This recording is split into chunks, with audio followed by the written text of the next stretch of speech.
अगर मैं आपसे ये पूछूं कि भाई सोवरेन और इंडिपेंडेंस में अंतर क्या है, खा गया ना चक्कर। बहुत कोई को ये बेसिक सा डिफरेंस नहीं पता है। आइए इसके बारे में हम लोग डिस्कस करते हैं। सोवरेन दो तरह के होते हैं, एक होता है इंटरनल इंडिपेंडेंस और एक होता है एक्सटर्नल इंडिपेंडेंस। तो हमारे स्वतंत्रता सेनानियों ने जिस चीज़ के लिए लड़ाई लड़ी वो सॉवरेन के लिए नहीं लड़ाई लड़ी, वो इंडिपेंडेंस के लिए, अपने अंदर के इंडिपेंडेंस के लिए, इंटरनल इंडिपेंडेंस के लिए लड़ाई लड़ी थी। मतलब क्या कि जो भी हमारे इंडियन टेरिटरी के भीतर हो रहा है, जो भी हमारे इंडियन बाउंड्रीज के भीतर हो रहा है, वो सारे चीज़ों का टेक केयर हम लोग करेंगे।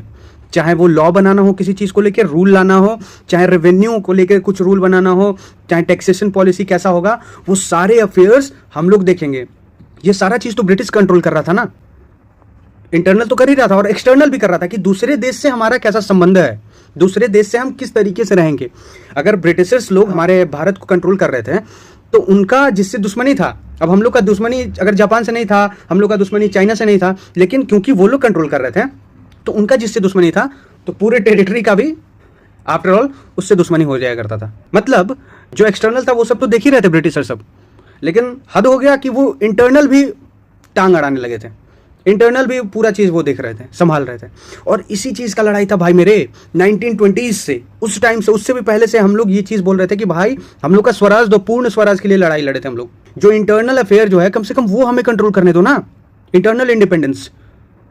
तो वो लड़ाई हम लोग लड़े थे अपने हक के लिए कि भाई तुम बाहर वाला जो से दुश्मनी रखना, जिससे दोस्ती रखना रखो तुम, इसमें कोई दिक्कत नहीं हमको, लेकिन भाई कम से कम अंदर में कैसा पॉलिसी होगा, किसको कितना टैक्स लेना है, किसको किससे कितना टैक्स कलेक्ट करना है, और कोई भी शासन प्रशासन कोई भी चीज़ रूल बन रहा है तो भाई वो हम बनाएंगे, क्योंकि यहाँ पे रहना हमको है ना आफ्टर ऑल।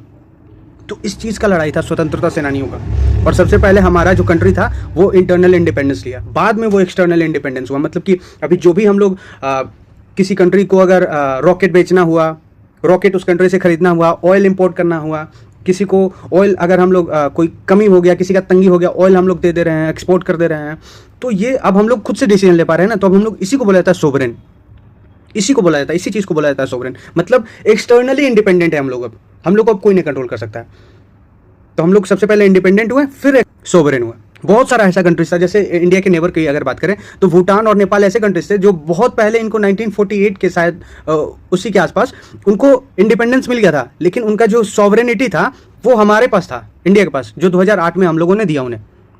मतलब क्योंकि वो लोग छोटे कंट्रीज थे, अपने से खुद से किससे कैसा व्यवहार करना है, किससे कैसा दुश्मनी रखना है, दोस्ती रखना है, इसको बोलते हैं बिग ब्रदर सिंड्रोम। जब हम लोग इंटरनेशनल रिलेशन डिस्कस करेंगे तो ये एक अपने आप में एक बहुत बड़ा टॉपिक है, बिग ब्रदर सिंड्रोम, इसके बारे में हम लोग डिस्कस करेंगे। अभी वो लोग खुद से अपना एक्सटर्नल अफेयर देख रहे हैं, लेकिन अभी कुछ कुछ ऐसे कंट्रीज हैं जो इंडिपेंडेंट होने के बावजूद भी, इंडिपेंडेंस उन्हें मिलने के बावजूद